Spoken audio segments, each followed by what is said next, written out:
Welcome back, everybody, to The Big Hit.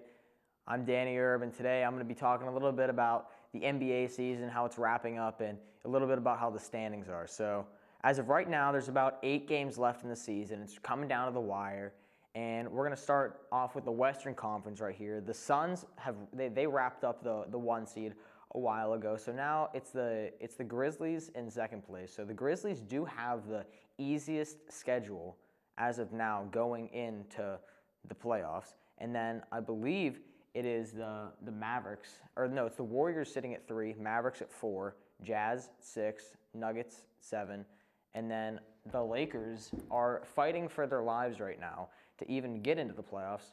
I don't think we'll be able to see the Lakers not be in the play-in game, so they're definitely going to be in the play-in game. As of right now, it looks like they're going to be playing, I believe, the Pelicans in the play-in game.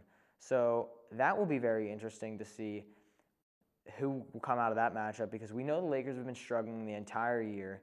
You know, the loss of Anthony Davis was a crucial loss for the Lakers. You know, really, they've been terrible besides LeBron, who, whenever it seems he does not score 50-plus points, they can't win with him. Russell Westbrook's been struggling this entire year, and he's really just, believe it's a mental case as of now, is Westbrook. You know, we saw him as an MVP candidate not too long ago. So, you know, the Lakers, there's really nothing going with them right now except for having the best player on earth, which is LeBron James. Now, moving into the Eastern Conference, the Celtics are sitting at number 1 right now, which came out of nowhere. I mean, for the entire season, the Miami Heat were up there, and the Bucks and Philly were up there. The Bulls were an incredible team, and the Celtics were really just mid the entire year, you know what I mean? And then they've just went on this entire stretch, and all of a sudden they're the 1 seed. The Heat are 2nd, and I believe Philly is 3rd. So the East, I think, is the closest and the most even. In the West, it's more of just the Suns and the Nuggets and, like, the Warriors. I do like the Grizzlies, but Jaw's hurt, so we'll hope to see him back in the playoffs, which Jaw's just been incredible this year. Personally, my candidate for MVP, they're probably going to give it to a big man like they do all the time. So it's probably going to go to, like, Jokic or Giannis or someone like that. I would love to see it go to Jaw because, in my opinion, he is the most valuable player in the NBA. Without him, the Memphis Grizzlies would not be the 2nd seed. They wouldn't have this Cinderella season they've had the entire year. So kudos to the Grizzlies for somehow being a 2 seed where no one even thought they'd even make the playoffs, let alone be a play-in game like they were last year.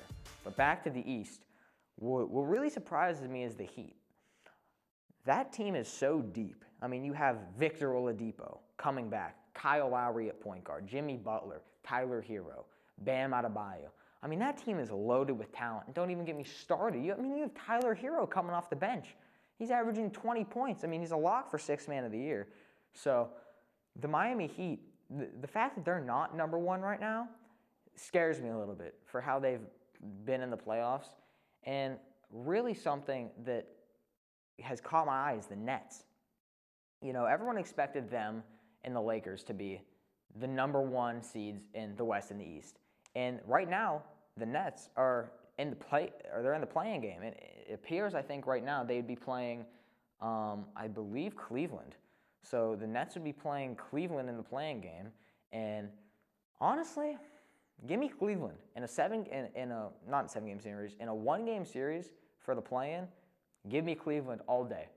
I mean, right now, if it somehow ends up to how it's in Cleveland, which it probably would be, you'll have Kyrie. That's the only good thing going for you. So the Nets, they don't want it to be at home, which is weird. You know, you usually want home court advantage, but for the Nets right now, home court advantage is not home court advantage because you don't have your 2nd best player in Kyrie Irving. Because without Kyrie, we've seen what the Nets do. It's just Kevin Durant trying to go out there fighting for his life. You know, the Nets really have fallen off for when everyone thought they would be. So the Nets going into this play-in game scares me. I really don't think that they're going to go far in these playoffs, but I also wouldn't be shocked to see them go to the finals because obviously it's Kevin Durant and Kyrie Irving. But really what you have to keep a close eye on is the Celtics. I mean, Jason Tatum and Marcus Smart, I mean, they've been hooping.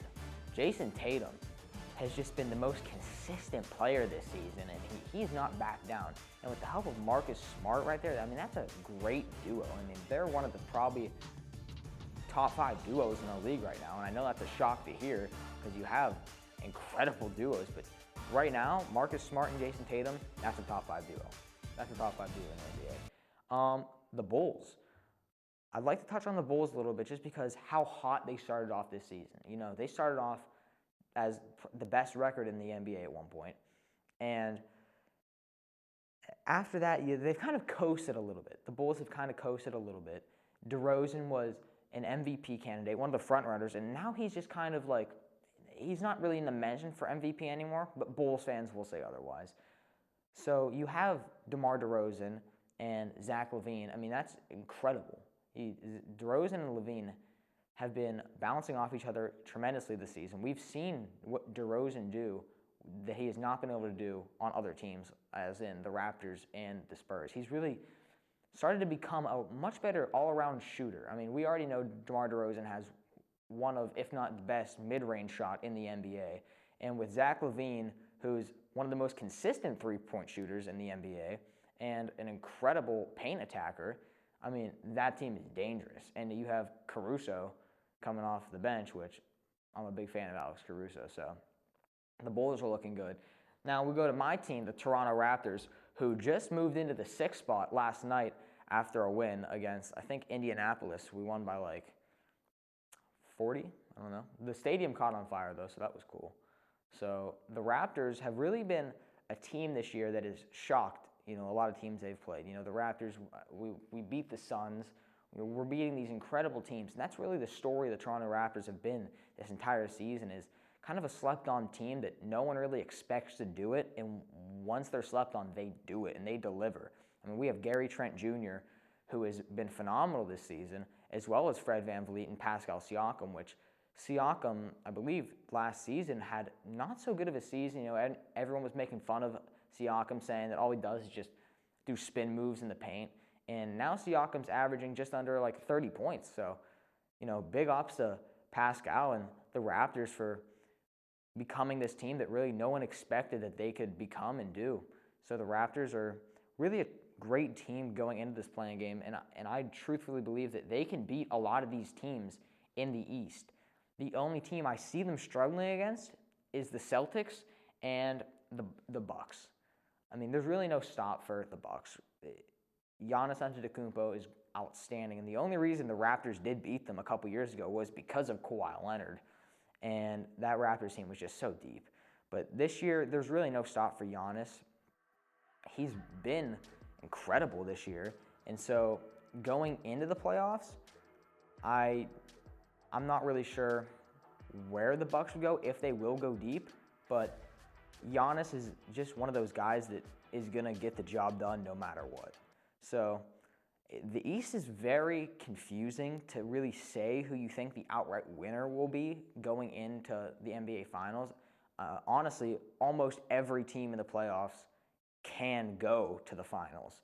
I mean, the worst seed right now is the Hawks, and we saw what they did last year. They struggled earlier in the year, and then after that, the 9th seed's the Nets. So, I mean, all the teams above them are certainly capable of making the playoffs. I mean, not making the playoffs, making the NBA championship. In the West, it's not the same circumstances. I mean, you have the Pelicans at the 9th seed. You have the Clippers at the 8th seed. And 7th seed, you have I believe the Timberwolves. So, you know, those teams, they're just kind of there. The West is not nearly as strong as the East at all. The East is so balanced, and really I do believe that the only people that are possible to come out of the West and go to the NBA Finals are either the Suns, Warriors, or Jazz, maybe the Nuggets.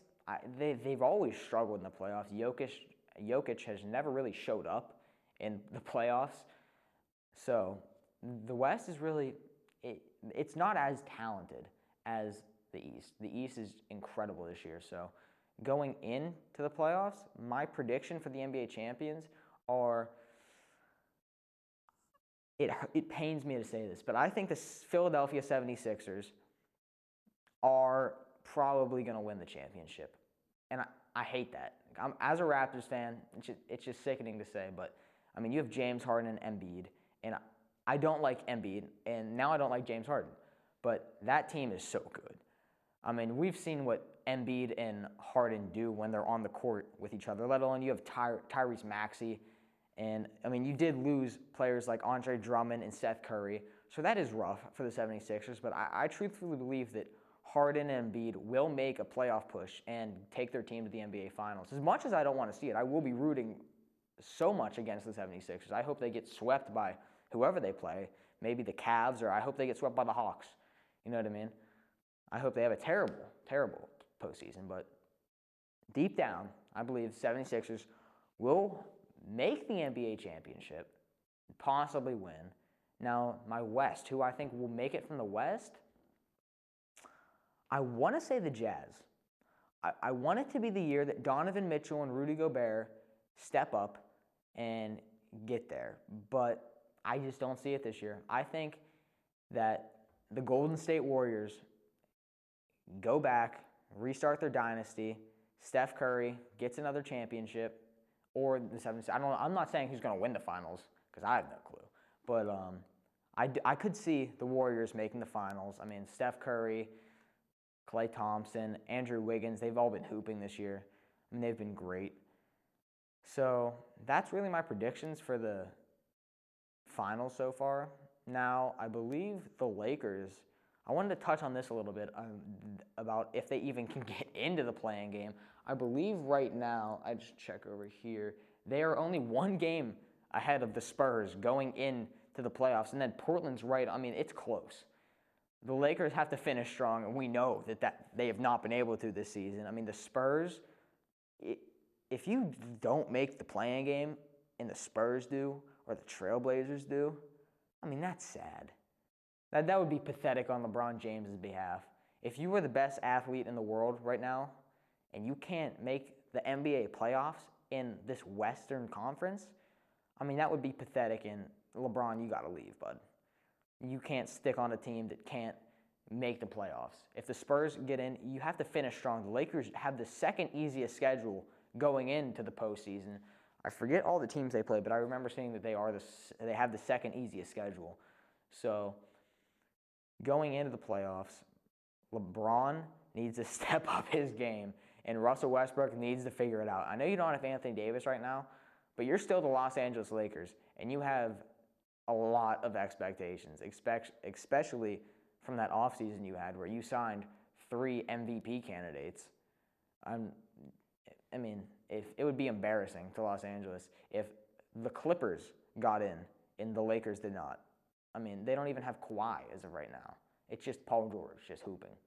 So those are really my predictions for the NBA offseason as of right now. I would like Ja Morant to be the MVP, but really I do think they will give it to Nikola Jokic, who won it last year, back-to-back MVPs. So we've seen that as a trend the last couple years. We've seen a couple back-to-back MVPs with, I think Steph Curry did it, Giannis did it. I think someone else, I think LeBron may have done it a couple years ago. I'm not sure, but I think Jokic wins it this year. Yeah, I don't like Jokic, to be honest. I just think he's a sloppy player. I don't understand how he's so good and how he averages triple-doubles and puts up 50 points a night. I don't understand it. I don't think he's athletic at all. I just think he's out there just throwing balls at the hoop, and they go in somehow. And you know, I will give him this. He is an outstanding playmaker and a pass artist. Nikola Jokic is very good. So those are just my NBA predictions for today. We're going to wrap it up here, and thank you for listening to my little NBA spiel. All right, and welcome back. Today we're going to be talking about the NFL offseason and how it's really played out so far, maybe some of the winners and losers of the offseason so far. So to start off, one of the first things that happened this offseason was Russell Wilson going to the Broncos, leaving the Seattle Seahawks, where he's played his entire career. He went to 2 Super Bowls there, only winning 1. So Joey, how do you think that's going to pan out for the Broncos in that stacked division? Ooh, incredibly. I mean, you have so many. I mean, obviously the Chiefs are the front runner. They've won that division for I don't know how many years. Yeah. Getting a quarterback like Russell Wilson is what they needed to do. This honestly kind of reminds me of them getting Peyton Manning, to be honest. And with that Broncos defense being as good as it is now, I honestly think the Broncos can make a deep run in the playoffs with that firepower they got from Russell Wilson. And not only that, but Randy Gregory as well. Just adding to that defense. But for the Seattle Seahawks, that's a huge blow. Because they got Drew Lock from that too. And Drew Lock's not Russell Wilson. Yeah, no. Drew Lock, I mean, he's going to be throwing to DK Metcalf. Poor DK Metcalf. His career is going to be wasted by Drew Lock. And would they get Noah Fant too from that trade, I believe? They did. So he's mid. Yeah. He's not even in that. But I think the Seahawks, if they're smart, should at least draft a quarterback that's young. Yeah. Like Malik Willis, Kenny Pickett, Matt Corral, one of those guys. But then one of the other big signings, or at least trades I heard, was Devontae Adams going to the Raiders.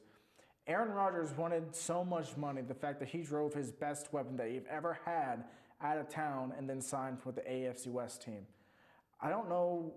Aaron Rodgers has completely just shattered the Packers organization, and I don't think the Packers are even going to make it to the playoffs this year, even with MVP Rodgers. What do you think?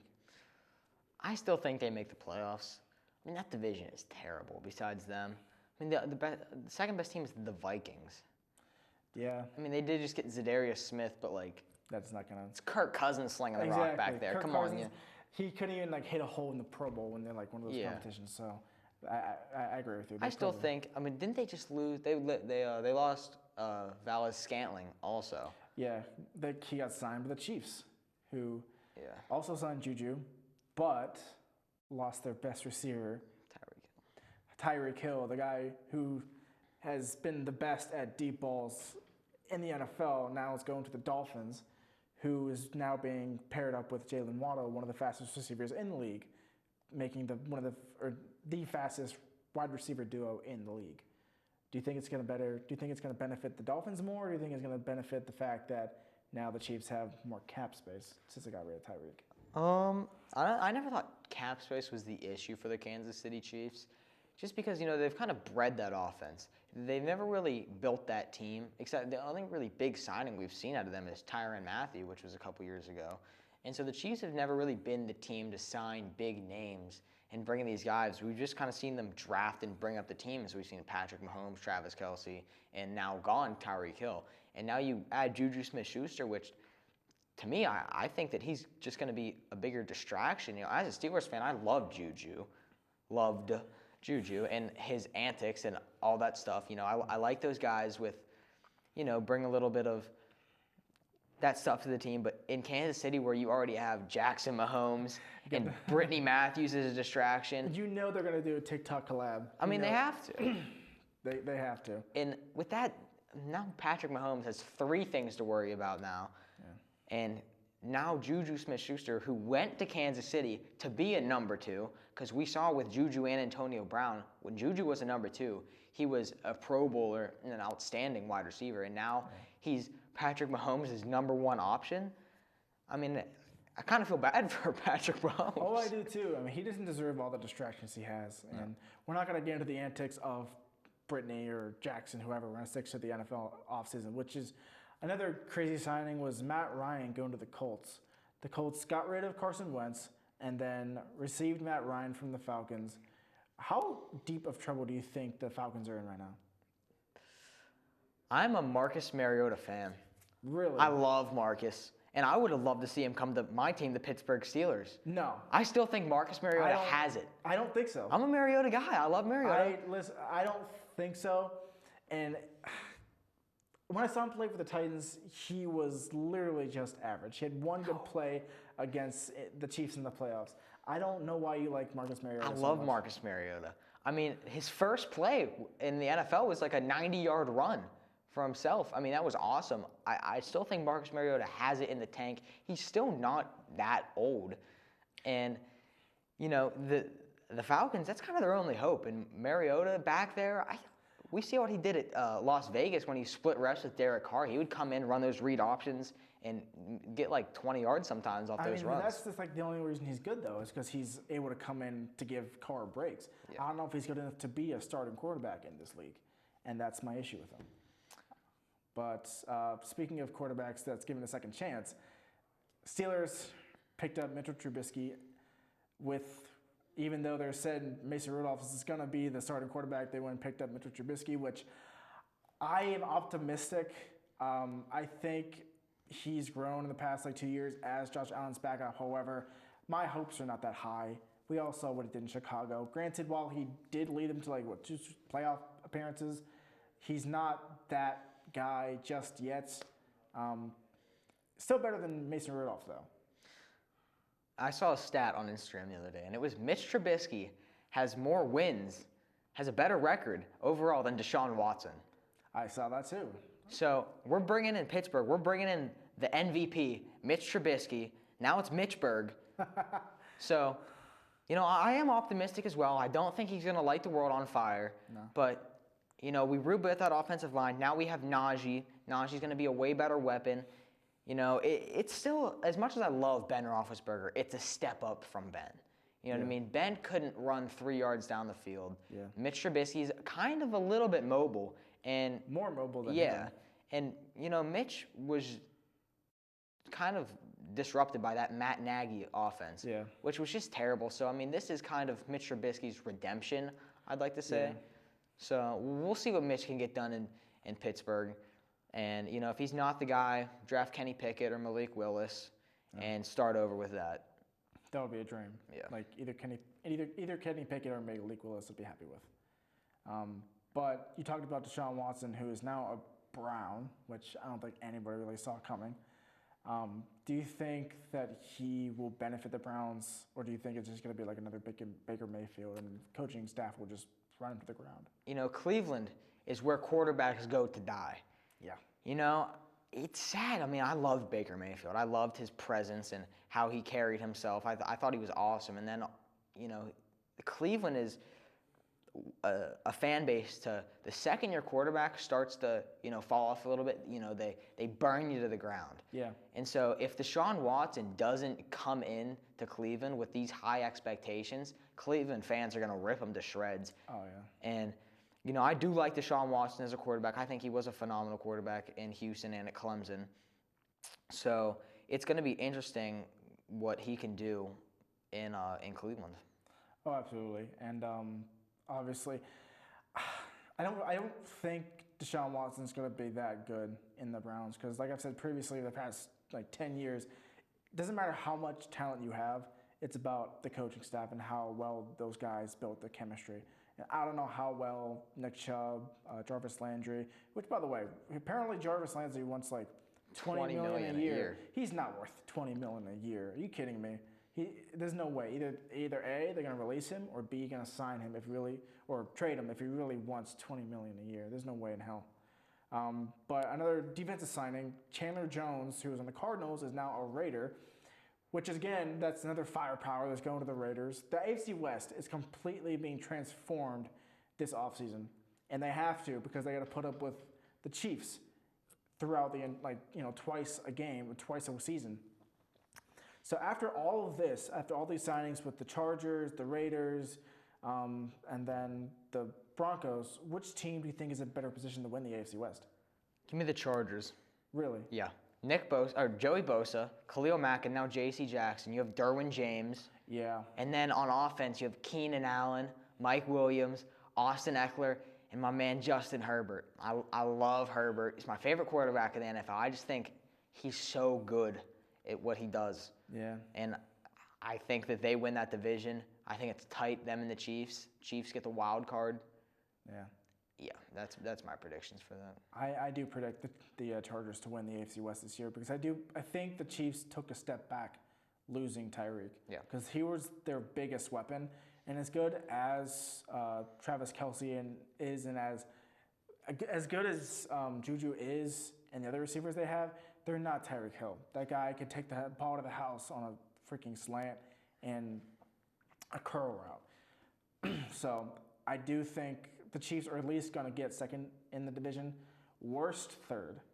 But with the Broncos and Russell Wilson, because the Broncos have a pretty good receiving core too. Yeah. KJ Hamler, Jerry Jeudy, Cameron Sutton, or Cortland Sutton. Their receiving core is good. And I'm just excited to see how that's going to work out. I think the Broncos finished last. Really? Yeah, I think Derek Carr and Devontae Adams are going to light the world on fire. I think they're going to be so good. I'm excited to see that, honestly, because I want to see how well he's going to pair with not Aaron Rodgers throwing the ball. Because Carr he's pretty good. I mean, Derek Carr, we saw what he did last season. He had a pretty good season. Yeah. I mean, you have Darren Waller and Devontae Adams now, which is going to be a great duo. It's better than they had in Green Bay. Oh, yeah. I mean, Robert Tonyan doesn't even touch Darren Waller. Yeah, of course. You don't have a better running back. Yeah. Because, I forget Green Bay's running back. Aaron Jones. I wanted to say A.J. Dillon, but he's not the starter. But they don't have as good as a running core, so it's really going to be a heavy pass offense. Yeah. But it will be interesting to see what the Raiders can do this year. And it's just going to be awesome to watch that division play each other 2 times a year. Yeah, and one of the biggest stories I've heard about was the fact that Tom Brady retired, but then decided to come out of retirement like a few weeks later or something. And as much as I hate Tom Brady, I hate him even more now because he came out of retirement. Like, once you retire, because, like, he sent out this whole entire retirement letter to the Bucs, to the Patriots. He, made this whole tweet and stuff. Then he was like, you know what? I'm not done yet. I'm coming back. And then we got to deal with him for another year or two. And I think when he retired, he should have just retired. Like, nobody wants to see him come back beside, like, Bucs fans, and that's it. And I'm over him. Like, move on. As much as I hate Tom Brady and the pain he has caused me throughout my entire life and being a football fan, I'm happy to see him back. I'm not ready to see Tom Brady not be in the NFL. I am. He still has it. This is a new generation of football. Every single quarterback that was drafted in like the early 2000s is gone, okay? Yeah. Except Rodgers. Ben's gone. Manning's gone. The 2 Manning's gone. Rivers is gone. Brady needs to be gone. Breeze is gone. Him retiring was the end of an era. Him not now unretired is prolonging that end and just needs to end. Leave the field up to Herbert, Jackson, Mahomes. Leave it up to them. This is their time now. Get out of here, old man Brady. But another one was the contract that Aaron Rodgers got. We mentioned he got a really big contract, which now makes him the most paid quarterback or player ever. $150 million in the next 3 years. Does he really deserve that much, honestly? Yes and no. I mean, Rodgers used to present himself as this guy who's team first, all this, great guy. Packers love him. And these last 3 years, we've kind of seen Aaron Rodgers become some sort of like a villain almost.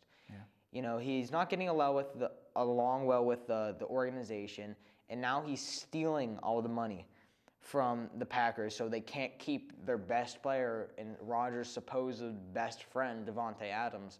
So I really don't like that. I mean, Rodgers, obviously, get your bag, do what you got to do to get your money, but I don't like it. If we've seen quarterbacks several times take pay cuts to bring in players, and I don't think the Packers are going to have the cap space to be able to bring in something like a good top 20 receiver in the NFL even.